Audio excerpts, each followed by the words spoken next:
So, on. Okay, so just to get started, could you please introduce yourself a little bit? Just I did the job already, but how do you describe yourself and what is important to know about you? I think this is on. You guys can hear me? All right. Yeah, I think you did a great job. Thank you. Thank you for having me. I am originally from Canada, born and raised there. I did my engineering undergrad there. I came to the US later when I did an MBA in information systems and technology, and I did my doctorate in executive leadership decision making is the short version of it. The actual title's like a paragraph long. But long story short, I professionally worked in consulting for a while and spent the last handful of years in cloud business of software. So Salesforce, as some of you might be familiar with, enterprise software. And it's been an interesting time. We, like many of the large tech players, have obviously gone all in on AI. So I get to spend most of my days walking around and speaking with companies and practical applications, right? So Nick did a great job, obviously, who started a company on it, but we've also got large enterprises that are shifting and moving from a nice to have feature to something that pretty much everyone realizes is now part of the DNA and they need to have this built into their roadmap. So great to meet everyone and looking forward to the panel. I'm honored to be here. Yep, thank you. And hi guys, my name is Jia and you can call me JJ. I'm currently a product manager at LinkedIn and working on LinkedIn Premium. And for all the generative AI features on consumer side, LinkedIn Premium team is the one that handling all the initiatives right now. So if you want to try out using generative AI, editing your profile or drafting messages, please subscribe Premium. And previously, I worked on Premium LinkedIn ads as an AI product manager. And before LinkedIn, I worked at Tesla as a digital marketer. A lot of people were asking, like, I heard Tesla doesn't have marketers, but Tesla does have marketers in China. So I was working in Beijing office.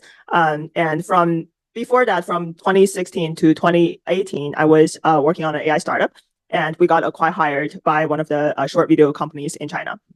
So that was pretty much it. And I'm also a part-time content creator. And please subscribe me at JJ Never Sleeps on YouTube. Yeah, well, thank you so much. And I know you guys traveled from far away to be here today. So we deeply appreciated your effort to be here and to share your experience and expertise with us. So the next question is about the development of AI and the existing landscape. So what are the key changes that you observe in the AI? And like, when did they happen in your experience? Actually, AI is very widely utilized in like marketing and ads industry for a long time. So from like the top of funnel, like doing targeting, relevance to prediction and identity and reporting and attribution, every single step need AI involved. And during the last decades, because of Google Ads bidding system, like we utilize AI in every step of it. But the change that is happening currently is generative AI, and the capability of us understanding language is the new trend that is happening. So we have AI involved more in the creative side, like creating a campaign, no matter it is in text format or image format or video format. Of course, LinkedIn is not doing a lot of like video ads, but for companies like TikTok or like other short video companies, they're doing video generations as well. And also because of Copilot and AI agent, we are able to help the marketers to create more effective campaign and also help them with reporting as well. So this is pretty much in marketing. Is that Salesforce or Microsoft Copilot? I'm just kidding. We have the same product that we name the same thing. It's really clever. I think, yeah, I mean, I'll take maybe a little bit of a different lens. I think from the product lens, you'll probably have a more technical take on timeline. I think the biggest shift I've really seen in more front end sales with customers as well.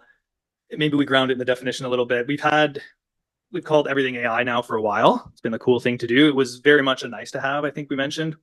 Imagine predictive analytics. It was really millions of parameters, right? We were understanding that and we were kind of trying to extrapolate where it's going to go to next. Called it AI. It was cool. It was fun. It was sexy. It was kind of helpful in application, kind of not. Some companies did a really great job doing it. Other ones weren't quite sure. I think the step change we experienced as of late was the breakthrough in generative AI. And that's functionally different. Now you're taking billions of parameters and the models actually understand the relations between the data. And that's where you're allowed to engage, for example. And we don't have to get in technically unless you can ask her. She'll probably know better than me on how that actually breaks down. But now you're seeing, Nick mentioned it, a tool that you can actually apply and without overthinking it in applications in business, it's not so much the ability to ask a large language model, Anthropic, GPT, whatever it is, anything you want, it spits you back an answer. But I can wake up every morning as a salesperson and have a generative AI built out 10 emails for me that are very specific for me sitting in LA to someone here in Baltimore to check in on you when someone drives a boat into a bridge.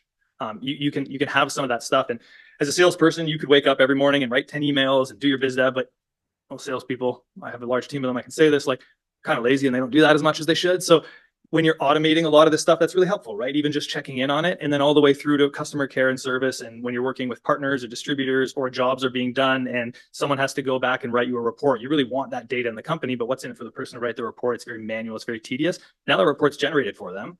We should still leave a human in the layer for now.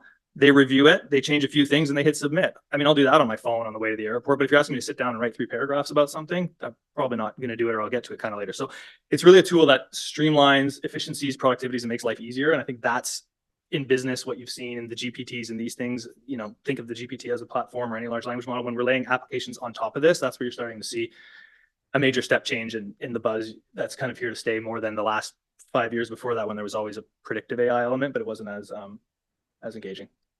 Yeah, thank you so much. And you mentioned predictive analytics. So speaking of that, how it helps to make decision making in sales, and also for that analytics, what kind of data salespeople collect to make those decisions? Yeah, so data is very much the fuel for AI. So you can have an AI, but if you're not putting any data into it, it doesn't really matter, right? I think Nick mentioned that as well, right? Everyone's an AI company now, but how are you getting the data? What are you doing? Clayton Christensen, who has passed, but did the disruption theory, right? He had a jobs to be done. Is pretty much what he said. You're trying to solve a job. It could be whatever that job is, but you're solving it for your customer, for internally for your business, all those kinds of things. I think what we're finally starting to see now with these large data sets, even though a lot of the top players are very much playing in their own little silos, we're bringing in layers, not as much enterprise data warehouses, but more layers that help harmonize data. So now I can bring in data from marketing, ERP data, back-end data, sales data, and I can pull that all in and see that Alfred at Gmail, Alfred at John Hopkins, and Alfred at something is one person. And when that's a customer, that matters, right? Because I've got different people coming into different parts of the business, having different conversations, when really this customer hasn't paid in 2 years. And, we want to know those things before we walk in, or maybe there's a lot of white space and high potential that we should be addressing. So the more data you can get in there, the more you can predict, pull some of that stuff and try to be a bit more proactive versus our kind of traditional reactive methods. Thank you. And in the marketing side, still, like when we talk about the whole funnel from targeting, right now a lot of companies are doing, for example, based on like all the members that we have on LinkedIn, you can do your filtering to tell us who you want to target, but also you can give us a list of contacts. And based on the list of contacts, we can expand the audience based on like your targeting, and we assume like what are you targeting, or you can just give us the campaign, and based on the campaign content, we can tell you who you should target, right? This is the very like beginning of how we use predictive analytics. And moving on, when we bid as, so for example, like all the big tech companies like Facebook, Google, Salesforce, LinkedIn, we do not only use the advertisement from advertisers to put the advertisement on LinkedIn. We also send the advertisement outside LinkedIn. So what Facebook called Facebook Audience Network, LinkedIn called LinkedIn Audience Network. So we bid on the ads placement on, for example, CNN.com or New York Times, those publishers. And when we bid on that, we have to use whatever signal that we can gather in the third party to predict who that person is, what that person's intent or interest might be. And also we have a PCTR model to predict what does the CDR look like for a specific campaign to decide how much money we want to bid on that ads placement. So this is like when we are targeting and we were bidding before we send out the ads campaign. And after we send out the ads campaign, based on the reporting and how the campaign performed, we also use analytics to tell the marketers what you could have done better next time.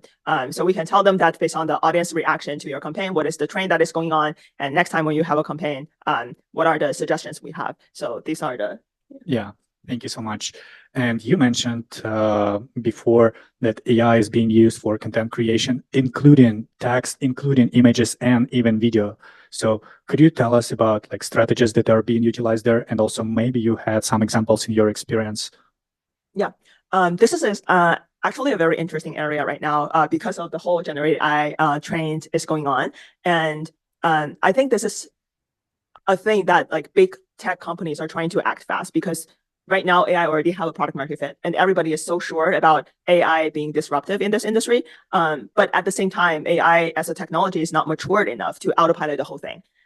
So what content creation or campaign creation we're talking about here actually look like right now is the combination of how we can educate the campaign managers and how we can utilize AI at the same time. So like in the future, when AI as a technology is getting more and more mature, maybe at the human side, it can get easier. Their job can get easier.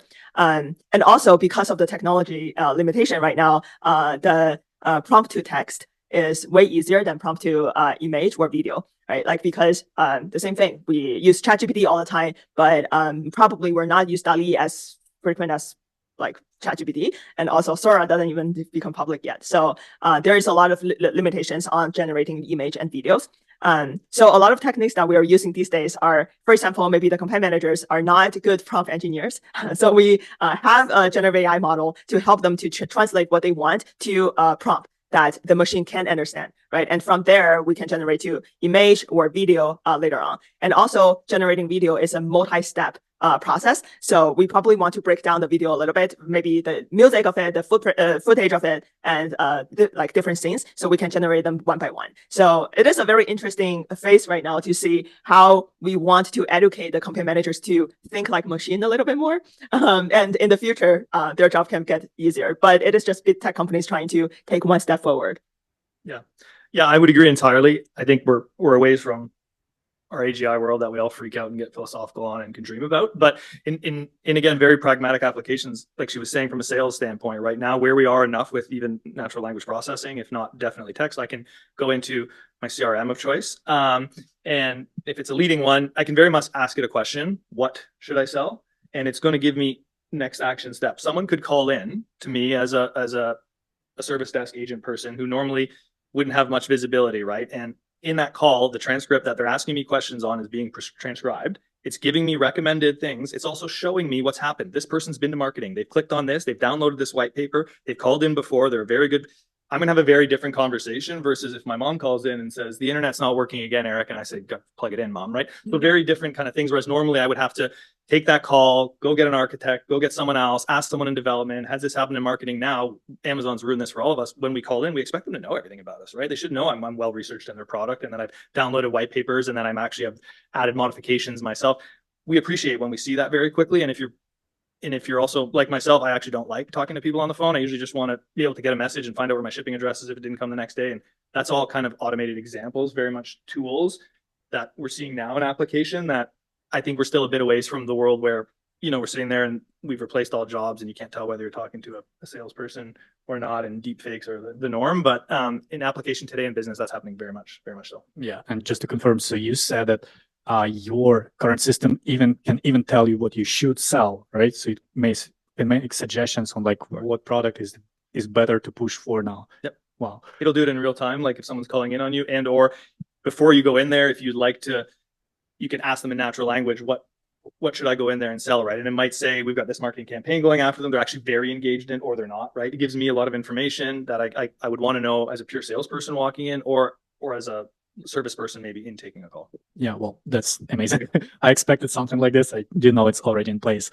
And just a follow-up question from my personal experience. So how people react on AI generated content, especially if it pretends to be like a normal, let's say, conversation. And I'm speaking of my experience of receiving emails, which are obviously ChatGPT generated. And when you are interacting with the person and like you get the fifth email and it's again ChatGPT generation, I have a feeling that, something I miss this personal point in this communication. So question is like how people react to it, and how do you think it will change in future as people will understand more and more that they are interacting with, with artificial intelligence? Yeah, I can start. I think for now, very much like we were saying, I think we want to keep a human in the touch, right? So it can generate an email, but if I'm still checking it quick before I hit send, I do have the opportunity to do a personal touch. So I don't think we're in the world where it's fully automated yet. I think the reality is there's a lot of people dabbling in these things and they're very disconnected, right? You're putting it in an old drip campaign, traditional email with pre-built emails, and we're trying to call it AI, and that's very much not the case. So I think there is very much a personal element. I've always been more on the side of new technologies create more jobs than they destroy. So I don't buy into the super fear yet of us all losing our jobs to AIs. I think we're just gonna have very different jobs, and I don't think that's bad, right? We've already seen this. We're sitting here and we've got lots of hospitals in the world, and doctors engage differently. I think teachers engage differently. I mean, education is another one that's ripe for disruption. We don't talk about too much. We're batch processing children the same way we've done it for 100 and something years. Whereas that doesn't mean AIs would replace all the teachers, but if you could engage students and understand, we can get really deep into like what dilates, my pupils and engages me is different than what dilates, and engages JJ. We would get complete unique situations, but we would still very much learn from all these things. Teachers' roles are different, right? There's still an EQ element of this. There's still a very human element. There's still mentorships. There's still communities and cultures and all these things we work through. So I think it just shifts a little bit of the value, and it probably frees up time on both sides. Like in that example, professors could probably spend more time on research, right? And helping people with truly helpful things versus, grading, which can be kind of automated. So Yeah, thank you. Yeah, totally agree. And also, I think with the help of AI, our job in the future will get more interesting and more creative. And this is also applied to how like generative AI features perform nowadays. Like AI is based on all the intelligence that already exists on the internet, but they cannot create new and more creative stuff on top of human intelligence, right? So what we see is whatever we generate, like campaign suggestion or image suggestion, it works more on the small and medium businesses, with basically our long tail customers. And for the big tech companies or our strategic partners like Salesforce, they probably have their own like more advanced marketers to handle their marketing campaigns. So in terms of like willingness to pay, it also shows very like segmental results. So for example, the small medium businesses will have more willingness to pay, but like the big tech companies are still like doubtful because also as industry is already very advanced nowadays. And if you're looking for like a as agency or a super professional like marketer to handle like your ads campaign as a big tech company, it's definitely not like a super difficult job to do. So whatever like new AI features that we launch nowadays, we also need to think about how the cost is it look like compared with the industry standard. So if like among all the like big tech companies, this is already very standardized process. It is very hard for the current AI capacity to do whatever they want immediately. So yeah, well, thanks a lot. And the next question, I guess, for our students, it's really important to understand. You just touched it briefly, like you said, new jobs will be created. In your experience in sales and marketing with the advent of AI, which jobs were created and also other jobs that are disappearing? I think AI will help us do a lot of repetitive works and a lot of analytics works. So we in the future can do more like creative or strategic work as like human intelligence. Well, let the machine do whatever they are more good at. So that's my take. But also one of the skill set that is like more and more important nowadays is how you interact with machine. And whether you understand how AI works. So like most of you guys already probably heard of, prompt engineering is becoming more and more important.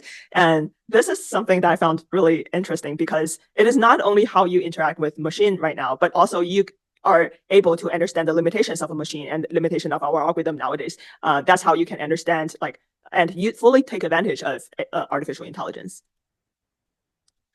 Yeah, I think there's lots. I think you nailed it. I think let's call AI a machine for now, but I think human and machine is in our foreseeable future going to be stronger than either one individually. What it does in the short term, and it's starting to do, is if you're in industry and you take all the parts you hate about your job, it can automate a lot of those now. Who likes traditional CRM was meant you had to go back, you had to fill out a bunch of fields, you had to update stuff. I mean, if it's a video call now, it summarizes it. You don't need to have 50 people on the call. The generative AI actually takes all the bullets and meeting notes out of it. You can click back in, but now I don't have to sit in an hour call. I can actually just get 2-paragraph summary on it, get enough and move on. Whereas, so the easier this is happening, the easier it makes to put data in, the more you can leverage it. And to your point, I believe it engages you to do more of the things you love to do and all that kind of stuff. And I mean, look, another example of it alone was I'm up here talking about it, and that's mainly what I sell. I sell generative AI for the most part, right? Which is data and a bunch of other stuff. So that in itself is part of that evolution now. And there's an entire new layer of things that we're selling and making. And what I think is incredible about it, and thankfully the big tech companies have done a lot of the legwork for us here. But we saw Nick's company, we saw all that. people here are all going to do it in this room. You can start companies now and do stuff which used to require 20 people with 2 people. Now that's actually creating new jobs because you would have never been able to start that before. But now that you can, those 3 jobs turn into an entire new company. Whereas before you used to have to go get $100 million, hire a bunch of people, get some office space, do all this. Now you can run them remote. You're not tied to talent in the underdog Baltimore here. You can have it anywhere on the globe. So those are examples of creating new jobs. I'm not going to try and predict like whatever the new title after, deep learning, R coding engineer is going to be. But I think those are just examples of it so much easier in creating a lot more of that stuff and hybrid versions of that. And I think that'll be kind of across the board. Yeah. Well, thank you so much. And before we switch into questions, one more topic. In your opinion, like you already kind of, showed us what is going on, and it's amazing. Like I honestly did not expect to see that many things, but what do you think will be the future direction of AI? What we still anticipate to come? I can start. I think it'll get better. I think over the next decade, we'll get to a point where instead of needing a human in the layer to always check those things, we'll probably start to feel a lot more comfortable in letting the models answer those questions, right? Right now, especially in industry, it's different when we're doing our own research, but put yourself in a corporation, they can't have a hallucination, right? I mean, if we're training these models on human historical bias, right? And JJ comes in and says, hey, like, what can I do when I grow up? What should I be, right? And I write the same thing. It should not spit out, Eric, you're white, you should be a tech leader, right? JJ, you should stay at home. And it could hallucinate and say that because it's looking historically at our last 100 years of humanity. And that's what we did. If you look at it for a large part of it, there were very different roles, right? The same way we get into ethical questions, which you guys have one on it, so I won't jump into that too much, right? But some people are like, program in ethics, do all that stuff. I mean, these models are going to learn. We don't want to program in our ethics. I mean, if we programmed in our ethics 60 years ago, we'd be down with slavery still. Like, we kind of don't want to do what we're thinking now because we can't really accurately predict that in the future. So I think there's all kinds of really fun stuff. I'm pretty excited about it. I know that obviously there's an equal amount of fear that comes into it, but I think someone made the comment earlier, it's happening either way, whether you like it or not, right? And I know you can try and limit stuff and limit your data and limit all that, but the reality is the train's left the station. So we can either surf the wave and figure out and make the best of it, or just kind of get clobbered by it. And that's kind of where I think we're at. So I've just got a positive outlook and surround yourself with positive people. And I think it's things like this that make the difference, right? All these people who go on to start companies and or working companies and change our outlook on the world. So it's exciting, I think.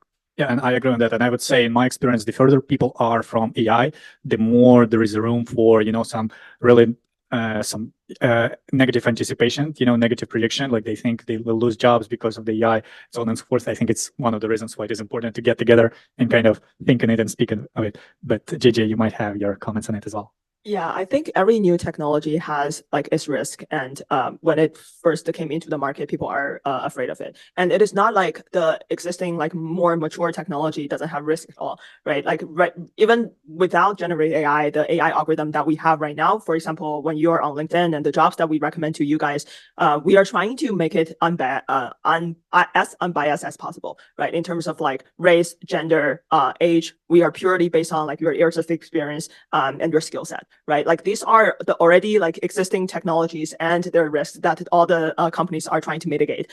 So I think every time when there comes to a new thing that is thriving, there will be a lot of risks coming in, and that is partially the side effect of all the major trends. And when it comes to but I want to bring up 2 points that I think are pretty interesting in the marketing area. First one is we probably like didn't talk about identity that much, but that was the area that I previously worked on at LinkedIn. So I don't know how many of you guys heard of previously the New York Times sue OpenAI for scraping their data, and it is a very interesting news, and I don't know how you guys react to it. But if you think about like how these AI agents or chatbot or whatever format that they're going to be on in the future, they're trying to use a unified portal to get access to everybody's data, right? So that's why all the big tech companies are trying to create their Copilot, because they want to manage their own portal. Like they're trying to get their own user acquisition or new like traffic coming in. So they won't end up being a database, right?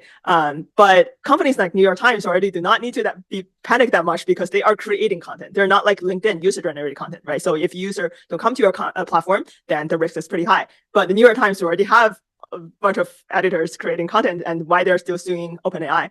The interesting thing is the publishers like this, they have a lot of asset revenue every year coming from like all these tech companies bidding on their ads placement, right? And if this paradigm shift and people can get access to content, where there will be new ways of people get access to the information on your platform, then what does the ads dynamics look like, right? Why are we bidding on the ads placement when there is no one coming out to the New York Times? There's no value of us bidding on that ads placement. So I think in terms of the dynamic, it will change a lot. And on top of that, I think one more thing is very interesting is the ad format. And right now, if you think about all the apps and all the like tech applications that we are talking about, they're pretty much like trying to get you as addicted to computers or phone as much as possible, right? Because all the behavior that you have on these screens are the behaviors that we can track. But there is a lot of information in your daily life that we cannot track. And I think in the future, there will be more dynamics in terms of how human interact with machine. For example, like OpenAI already partnered with Figure AI to build ChatGPT on a humanoid robot, right? And in the future, there will be like, now we're not talking about technology limitations here. We're just like purely talking about future. And I don't know how long we'll get there. Usually we are talking about like 10 or 20 years. But if we have more form of the information coming into the system, there will be more reactive and personalized ads to you. So that is also very interesting. Yeah, thank you so much. And we have time probably for maybe 2 questions. Guys, please go ahead. And if you have any, yeah.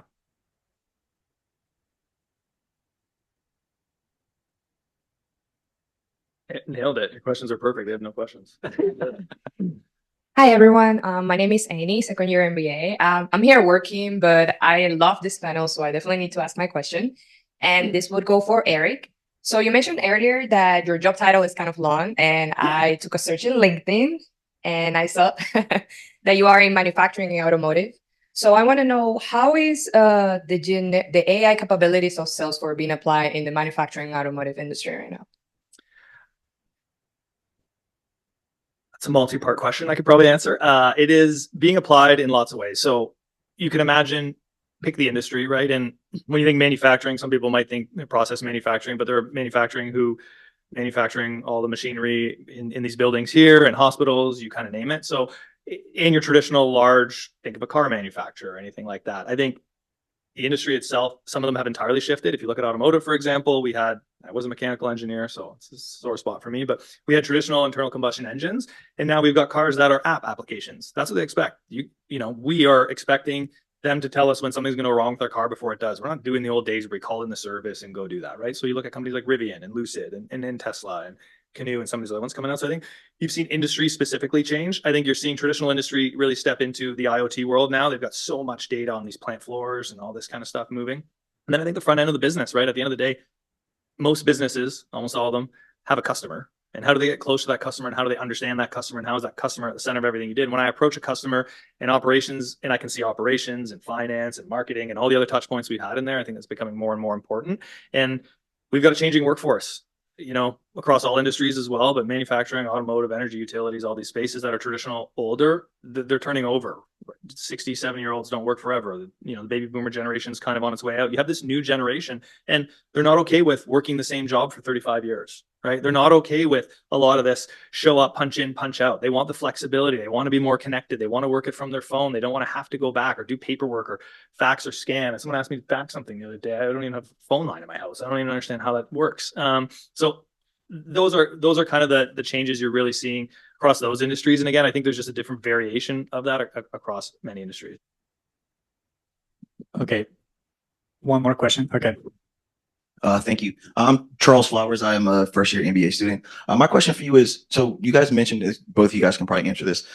You mentioned that you need to understand AI and generative AI to, moving forward, but not everybody is going to have the capability to be like an engineer, right? So like from a business process or business owner perspective, what are the key things that you need to understand? I understand the Salesforce aspect of, from a sales campaign, or even you're a sales manager and you need to understand what comes next from a customer's life cycle, right? But from a business process or a business owner, how do you start? What are the key aspects or the key areas that you need to understand that go beyond the technical scope of generative AI? I can jump in and give a quick one. You can jump in if you want. She'll have the more technical answers probably because she's smarter. I think understanding it at a high level is the goal. And for example, I couldn't code a program to save my life. I haven't done it for 15, 20 years or whatever. But I can actually start to build out code through natural language. Like I can actually talk to something that's going to build some of the. So I think what you're asking, right, is I could be a salesperson with no university degree or master's, right? Very much so, but understanding that there is the power of that tool and think through how you're using the tool and understanding the limitations of the tool. If I ask a too generic question, I get a too generic answer back, right? I don't have to be an MBA student, but if I'm trying to do my 5-year break even and when I make money back from putting solar panels on my house, I can walk through that and then I can be curious, right? And keep asking questions and it's going to do the math for me. Again, I know that's not the hardest math, but my point is someone who would normally say, I don't have a finance or accounting degree. I'm not an MBA student. I wouldn't know how to do my break even cash flow on that. You can now play in those spaces. So I think the biggest thing is AI tends to maybe scare people. And I think it's a bit of a great democratizer in a way, right? You can play and you can get very educated and understand. You don't have to break down how synapses fire across neurons in your head to create thought, but you can ask those questions and dig into it, right? And I think that's the biggest excitement for me is it lets us, if we're curious enough, to go play in some of those other spaces and educates us enough to be dangerous, but not too much, right? And I don't think everyone has to be the engineer who builds those things out. I think that's what's great about it. It's a conversation, to be honest with you. Like there's philosophical, ethical conversations we should be having as a society here on some of these things. It's not up to, and I was an engineer, but this is not a conversation for the engineers anymore. This is very much an everybody conversation because it's going to become part of all of our lives. Sorry, that was long-winded. I said it quick. No, I think in general, you have to know the like very general limitations from AI, like what Eric just mentioned about biases, or you probably have already heard of it, like hallucination. Like these are limitations that current algorithm have. But I think it is more like similar to how, for example, AI product manager communicates with AI engineers. For example, on a day-to-day basis, we don't really know how the algorithm works. But we definitely like cannot code the algorithm too. But your expertise is to dive deeper into your use case and know what you want from a business level, right? And also like for the limitations that we just talked about, it is very general limitations across like most of the industries. When it comes to your specific use case, there will be more dynamics coming out. So you have to like try it yourself and see what are the like things that you have to pay more attention to. Yeah, like we take it for granted. I flew here from New York this morning. I don't know how to build a plane. I just know that's the fastest way to get here, right? Like, honestly, it sounds funny, right? But 50 years ago, there were train options. There were lots of other options. And I think, knowing that, like, that's a very basic high level, right? We don't fly the same way a bird flies, right? It's different, but the outcome's kind of the same. So I think that's where you're getting to, right? Like in the business sense, like really understand, again, what problems are we solving? What are we trying to do? And then think how we can automate. Any very manual tasks that are very structured and defined can normally be automated nowadays. No, sorry, guys. We have more panels coming up, so we'll have to cut here. Yeah, but I'll hang out for lunch or whatever too. Yeah, and I can grab we'll it. have networking Sorry. session. Thank you so much. We have some gifts for you. Oh, thank you. Thank you so much for having us, everybody.